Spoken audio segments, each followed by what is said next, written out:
everybody for being here tonight. We know that there's a lot of things that you can do with your time, and spending time here with us, talking about the vision, the future of our community, as we start to think about 2045 and our planning process around our comprehensive growth plan. So thank you from the City of Roswell for being here and for participating. I'm going to move us right into the agenda so that you can start to get oriented to what we're going to be doing tonight. Before I do, just one introduction as I'm looking around the room is we have a council member-elect who just walked in, Chris Zack. So Chris here, and I just want to make sure to introduce Chris. With that, I'm going to turn it over to the project team, and we're going to kick it off. Thank you so much. Great.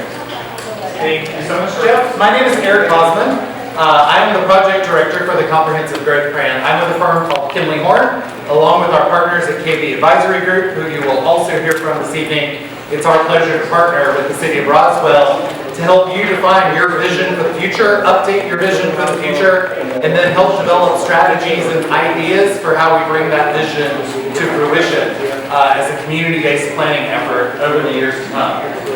What we're going to talk about this evening, I will quickly highlight these first couple of things, the purpose of the meeting, the process that we're undertaking, a little bit of the takeaways from the first round of public engagement. This evening is our second public meeting. We had the first meeting back in August at City Hall. How many of you were at that first meeting at the end of August? A smattering of hands. Okay, that means I have to do a better job of making sure I get the big picture here. Then we will also very quickly talk about some existing conditions. We'll get into economics a little bit. I know you were super excited of let's go to a public meeting on Thursday night and relearn about economics and supply and demand. But really what tonight is all about, that first public meeting was about affirming the vision for the future of the City of Roswell. Tonight is really about understanding what are the market pressures. And then what we want to get out of tonight are some ideas and some thoughts about how we mold those market pressures to fit our vision, right? Just because the market is prepared to do something doesn't mean we have to accept it. We can mold the market into your vision for the City of Roswell, and that's part of the process and part of the goals that we will take on tonight. We will have this formal presentation that sets everything up, and then we have a series of maps around the room where we will allow you to get up and go to different parts of the City of Roswell to talk about your vision and how we can mold the market to best fit your vision for the 20 years to come. And that is the goal of the comprehensive plan. So what we'll do tonight is we will recap part of what we learned in the first round of public meetings in August. We will talk a little bit about market pressures and risks and what the market does if we do nothing, because we're not going to do nothing. The goal of the comprehensive plan is then to take your vision and mold the market into what you want to see so that we create an even more vital, viable, and active future for the City of Roswell. Now, we developed the comprehensive plan in 3 steps. An existing conditions analysis, what's on the ground today, what are our current needs, challenges, and opportunities. Plan development, which is where we are today. Basically, we are right in the middle of the plan development phase. How do we create concepts and alternatives that fit your vision for the future?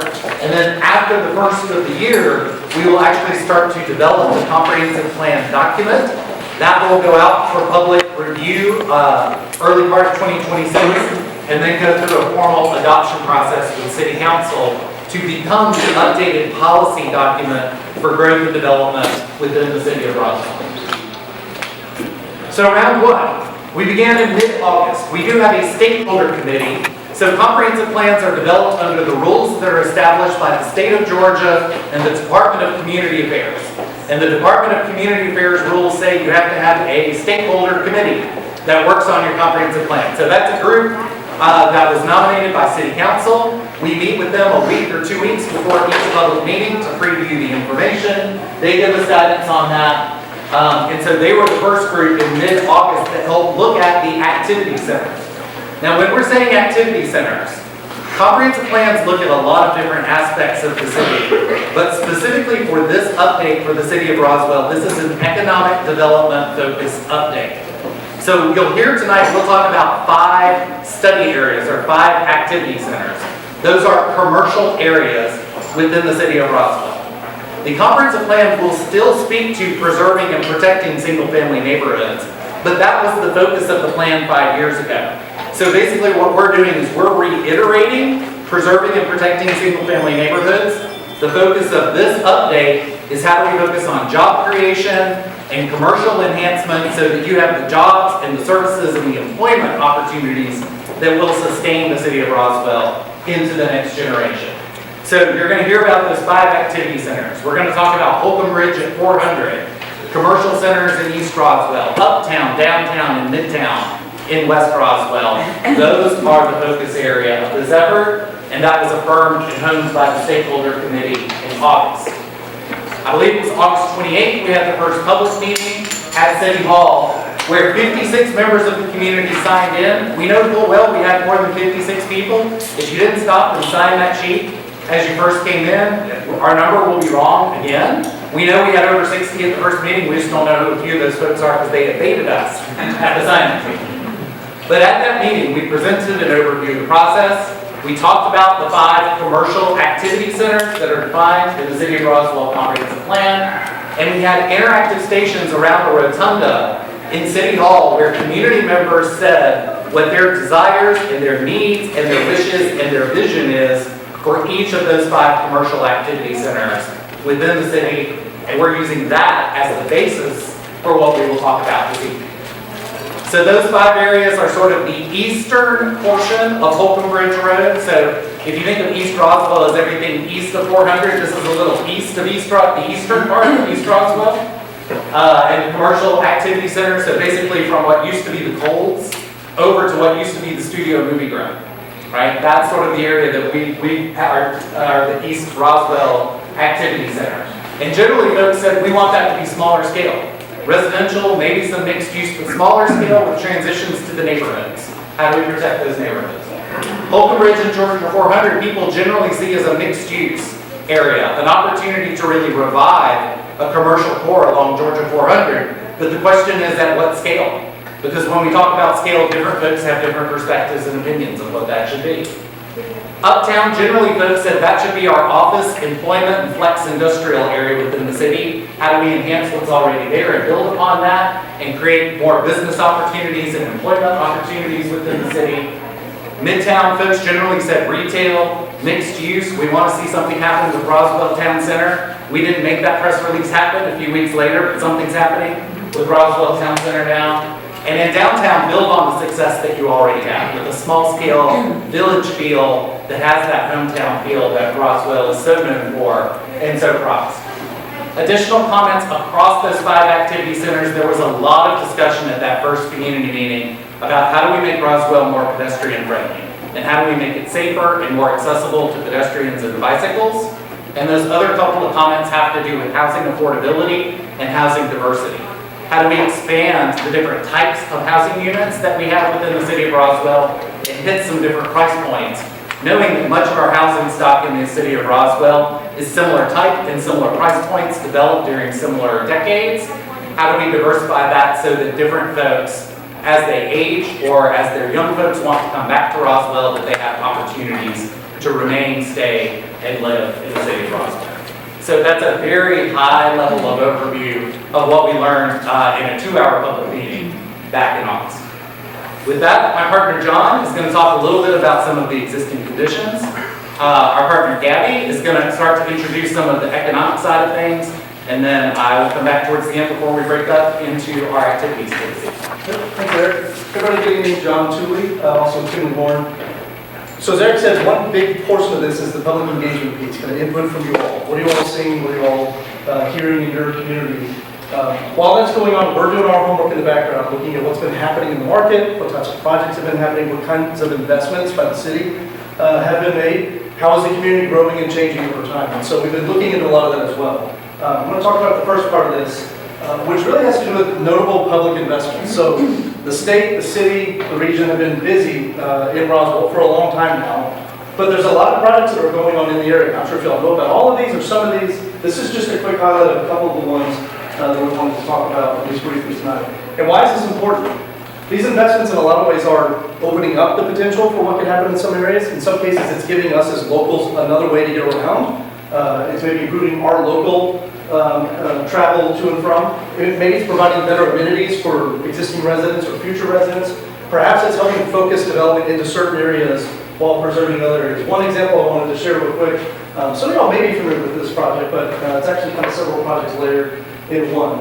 Up here in the top right, we have the label Georgia 400 Express Lanes. Anybody familiar with that project and the Express Lanes going up 400?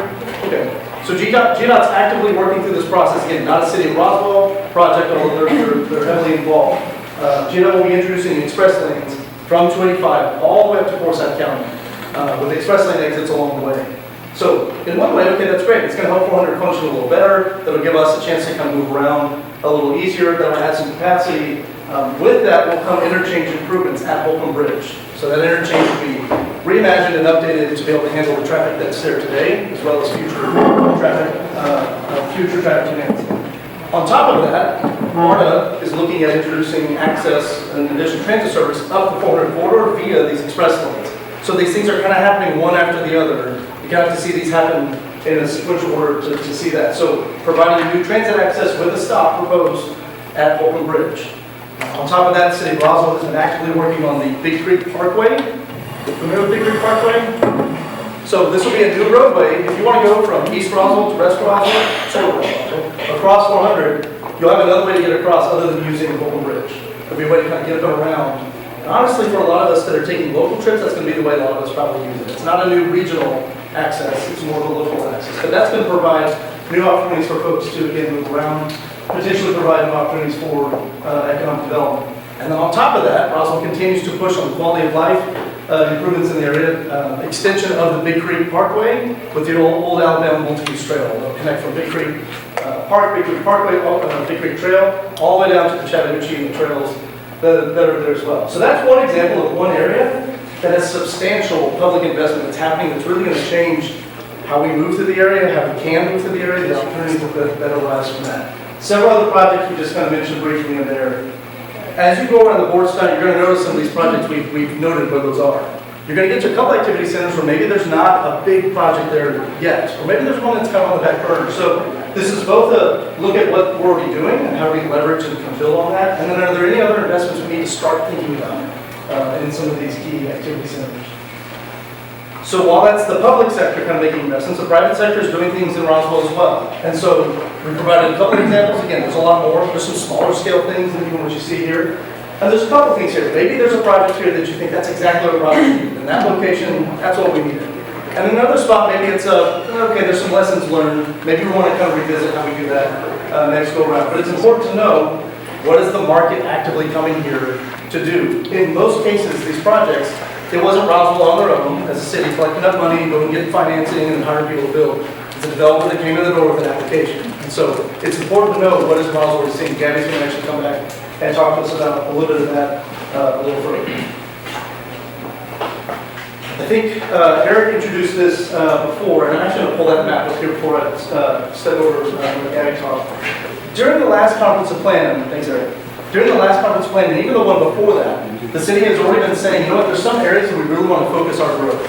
There's some areas like the single-family neighborhoods, we kind of want to maintain what they're doing. We don't want to wholesale change those areas. We want those places to thrive and be vibrant and be healthy communities. But there's a lot of areas we're not looking for wholesale land use change. And so that's a lot of these areas. You can see my pointer. A lot of these neighborhoods, we want to continue to support those areas, but we're not looking for big changes. But some of these areas, some of these activity centers, are opportunities for more growth. Maybe in some cases there's been actually disinvestment. We have some empty shopping centers, multiple empty shopping centers. Perhaps there's some land that hasn't been developed yet that could be thought about. So for several versions of the comp plan, the city has been saying, we think these areas are roughly where we want to do that. This comp plan process, what we're doing is actually digging in on that specifically. Okay, how do we want to grow? What are we doing in 5 in downtown? How do we want to grow there? How are we growing in the Midtown area around the Roswell Town Center? Eric mentioned the Uptown area. This is Holcomb Bridge 400, and here's East Roswell, if you will. So in these areas, it's not the same kind of growth. There's a lot of different character in these areas. In some cases, there's vacant land. In some cases, there's vacant property, retail property. In some cases, it's fairly built out. So what are we doing? How are we doing? Each of these areas today already has a different character, and in the future is going to grow and look kind of different than the one we're on. So a lot of our focus during the comp plan update And tonight especially is going to be one of these activity centers. I know for some of you, this is your first meeting, so if there's any questions on that, I'm going to put that easel over here. I'm going to stand kind of over here, happy to talk about that a little more. When we move to the activity, which I'll come back and introduce the activity here in just a few minutes, that's what y'all are going to help us think about tonight. What exactly do we want to see? The idea is here, the development community is coming. Like they are actually coming to the city, knocking on the door and handing them an application. We're trying to get ahead of the development community. Kind of communicate, what is it we do want to see here? How do we want to shape it? Where's the appropriate place for it to go? What's the appropriate scale? So that the city can respond to those requests as they come in the door. So with that, I'm going to be quiet for a couple minutes. I'll be back in a little bit, getting handed to Gabby to take you to the next one. Thank you, John. Good evening, everyone. My name is Gabby Oliver. I'm with KD Advisory Group. We're assisting Kimberly Horn in this effort to And so, I'm not going to go too deep and technical with Economics 101, but since this is economic development focused and driven, we kind of wanted to make sure that everyone, especially before our community that will be participating in tonight, has the same kind of context and general understanding of what kind of is going on economically, as well as the real estate market trends in that regard. So first, if you attended the first community meeting, probably saw something very similar to this. A main point that drives a lot of growth historically across the region and nationally, right, is population growth, right? That and economic activity are very closely linked. But something, of course, that we have heard from you all before, as well as reading in your prior comprehensive plans, is that that is not necessarily something that we want to keep going, right? We want the economic growth to continue to come into the city and into our areas, but we don't want that to also be accompanied one-for-one with, huge population growth, huge household growth, right? As we see in comparison, there we go. So, Roswell, the city overall is going to be this dark line on the very bottom. And then the middle line is going to be North Fulton. So you can think of this as the entire part of Fulton County north of the city of Atlanta County and the Atlanta region overall. So in comparison, you can see, of course, that Roswell and North Fulton County are going at a slower rate. That's not saying that is a bad thing, of course, right? And especially if the goal has been for so long that we want to maintain and preserve Roswell as the community that it has been and not overgrow itself or kind of expand too quickly, right? Then we could say in that case that we kind of succeed that in that regard, right? We have maintained steady population growth over time over the past couple of years. But something that's important to point out that as well is that an overarching national as well as state and regional change is what we may have referred to as this demographic cliff that we are approaching in some capacity, right? So overall, communities are getting older, right? Again, regionally, statewide, nationally, and of course that's happening within the state of Roswell as well, right? Because historically, if you think about it, as you go through the life cycle is, within a community, we recruit in young families, children kind of go in, attend the schools, they may go to college, they may come back, but of course the parents kind of stay in and hopefully stay in place and it becomes long-term members of the community, which so many of you are that we have met. Is that each successive generation is getting smaller, which also means that the successive cohort of young families to recruit into the city is also shrinking.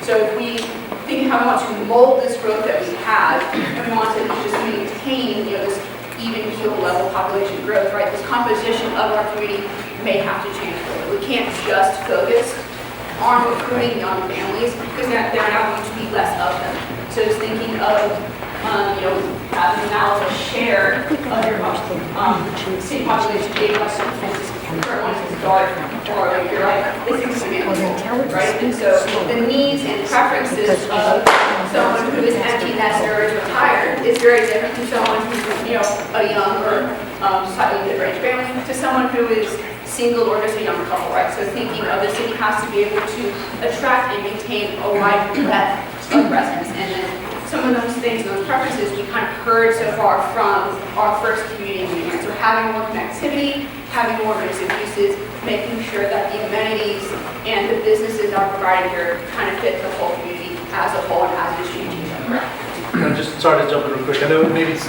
sort of hard for some folks in the back to hear. If you have any questions, I meant to say this before. Eric and I will be standing here afterwards to go over any of this that you're not catching right now, or if we're moving too quickly. We wanted to not take up too much time to let you get to the exercise, but we'll be up front to kind of go through this and answer more questions. Sorry, guys. And at the very end as well, if you want to talk about any more about this, I'll be at the Midtown station. You can talk about it a little more as well.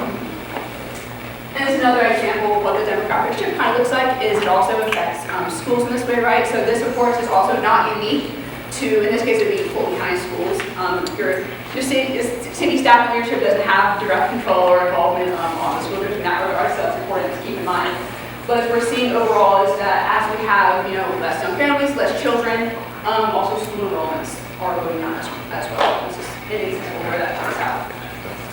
All right, so again, of course, that's kind of thinking of this demographically going on from citywide. But of course, our focus is on these commercial activity centers, right? Because as I was saying at the beginning, right, so for so long, right, economic activity kind of followed population growth. That you can see that why most of the suburbs were built out in the way they are. As people kind of left more urban environments, moved up northward to other places, right? You had the retail followed them, you had the explosion of malls and shopping centers, and of course you had your more business parks as businesses also brought their employment centers further north, right? So that kind of trend. And so, but now this is we don't want the city to kind of have households and population be that main driver. There are other ways that we can generate growth, and that is the task that you all have given us as the consultant team for this comprehensive plan is what does that look like and what does the city and its leadership need to do in order to actually realize that, have that be the trend that goes forward, right? And so a big part of this is thinking of what brings in outside visitors to the city who are going to come in, they're going to frequent our parks, frequent our retail, come here to go to work, spend their dollars here, drive that growth. But then they, at home, at night, then they kind of go home to the community that they reside in, right? So it's not a constant presence as permanent within the city in that regard from day and night. And so, of course, it's in the context of thinking of what do we need to do to draw in these more visitors into the city, think of what is currently driving them right now within each of these activity centers. So within East Roswell, where we are now, so we're actually located like right here, activity center. So what the single kind of one location is kind of driving visitors right now is Centennial Village. So that is, if you're unfamiliar, is going to be the Kroger right across Holcomb Bridge over there just below Centennial High School. And Holcomb Bridge 400. We have Kings Market, so that's going to be right off the highway. It's going to be where the Publix and Sky Zone currently are.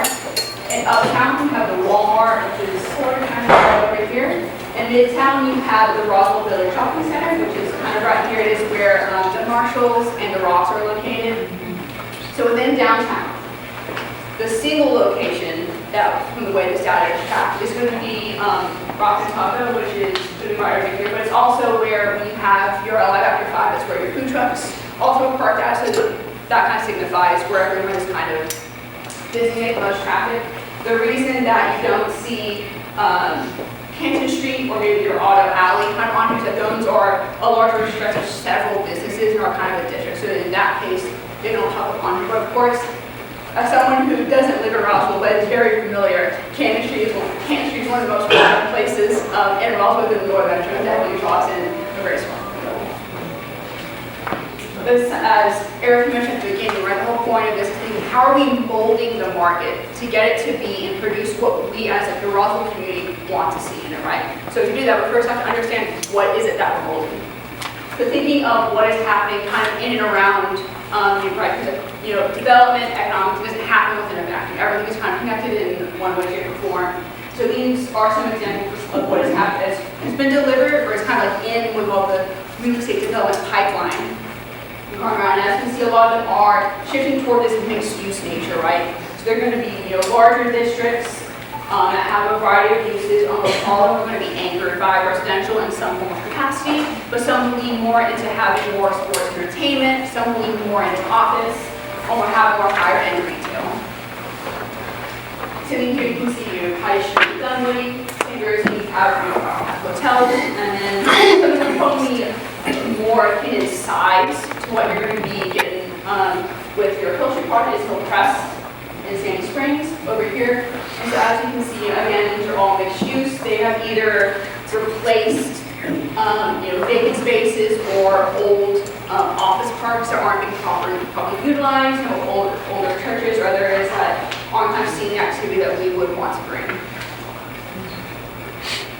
So, why we're looking at this again, just to kind of set the guardrails and decide what we're going. This is important to keep in mind as well, is that what you're seeing in those examples are what the real estate development community is, what they're demanding and what they're able to get financing for, what is easiest for them to come develop on their own without having to rely on, outside forces or having more of, the city or county involved and kind of shift it to be something else, right? It kind of fits, especially with the economic environment that we are in. Capital is still tight in that regard, so what you're going to see is either going to be probably more standalone apartments or it's going to be something that's more in this mixed-use nature, right? But at the same time, these are also what your neighbors and your peers are doing, what they classify their activity nodes, activity centers to look like and what they want to bring in. And so again, this provides a good reference or contrast to us as we kind of decide, what aspects of this do we think really fits in with Roswell and what we kind of want to see to be our goals in that regard. And so thinking of that, the pressure and demand aspect of it, I'm going to back to Eric real quick who's going to talk about adjustment. Thanks, Gabby. We're almost done with the up and down. So part of what you heard from Gabby, the word I want to throw out is amenitized. What we're seeing happen in the Atlanta region is the places that are being very successful are places that are amenitized, right? The office park back in the woods that used to be highly prized is really difficult to get people to show up to work today, right? The places that are succeeding are those that are amenitized. Not strip centers, not offices in the woods, but sort of this mixed-use flavor. The question is, how do you do that with the proper character and the proper scale? So again, as we've said a couple of times, tonight is really about molding the market. How do we take your vision, react to the market, and the analogy I want to use is sort of one of carrots and sticks, or in this case, sticks and carrots. We're going to start with the sticks and then we'll go to carrots, right? There are things that you all can do as a community to discourage things that you don't want and to encourage things that you want, right? That happens on an everyday basis. That's part of one of the functions of local planning. So what I'm going to describe to you tonight is not a projection. Okay, this is not what will happen. This is market pressure or market potential. Basically, the graphs I'm going to show you and that you're going to see on the boards is if we were to sit back and do nothing, if we were completely laissez-faire, good social studies word from 11th grade that my 11th grade teacher I'm sure is very proud that I remembered. And if we did nothing and we just said, hey, development market, bring us what you want to bring us, what we've done, what Gabby and team have done, is they've looked at 25 different real estate market factors to come up with this sort of what could happen if we did nothing. Where is the pressure? Or depending on how you think about it, where is the risk that if we did nothing, what is the risk that we run? So you can think about this in two different ways, right? If we did nothing and something shows up high on the list, you need a stick to bat it down if it's something you don't want. And how do we put guardrails and regulations in place to discourage those things? On the other hand, if something is low on the scale and it's actually something that we want more of, how do we create the right carrots, the right incentives to try to help make that thing happen? Now, I'm going to go ahead and let the cat out of the bag. You got some poker chips as you came in the door this evening. It is not because we are playing roulette. All right? Your poker chips are your carrots tonight. Okay? As you go around to different parts of the city during the activities, I want you to think about those poker chips as your carrots. There's something we want to happen here, but the market potential graph is saying it's a little less likely. I want to put a carrot here because I want to find a way to get this hotel here, or this recreation center here, or this amenity here. So you have the power this evening via colored poker chips to be the ambassadors of those carrots of what do we do to try to incentivize. So as an example of what you're going to see on the board, since we are sitting in East Roswell, let's talk about East Roswell, right? The possibility, the market pressure for the future, if we did nothing, we're probably not going to get very much industrial flex. Not many industrial flex developers are going to come in the door and say, Holcomb Ridge is where I need to put industrial flex. Probably not going to get a ton of office, but maybe a little small scale office because you've got neighborhoods that need neighborhood supporting office, right? The insurance agent, the tax folks, those that you need in and around your local neighborhoods. Hospitality, hotels might be tough to recruit in East Roswell, but retail, you've got residential, so you've got a market for retail. And the reality is this isn't just Roswell. Everything north of Atlanta is a good residential market for the development community at this point in time. It's just what type of residential. And we always look at it in terms of owner versus rental, but we know people have strong feelings about that too. Of do we want owner, do we want rental, do we want neither, do we want either? So again, I want you to think about this in two ways, both the stick and the carrot. If something is high on the market potential list, we need a way to control it or regulate it, or at least manage that growth. And if there's something low on the list that we want more of, we need a strategy, a carrot, an incentive, a way to try to promote that type of development. Now these are in comparison to each other. You will see the same scale. You will see 5 of these charts as you move around. There's one for East Roswell, there's one for Hope Bridge at 400, there's one for Uptown, one for downtown. Again, this is potential pressure, but we get to mold that pressure based on your vision to create the right strategies in order to bring that forward. So now with that as a setup, let's bring Gavin back one more time and talk about which parcels, again, from a market standpoint, are the most susceptible or have the greatest potential to change in the years to come.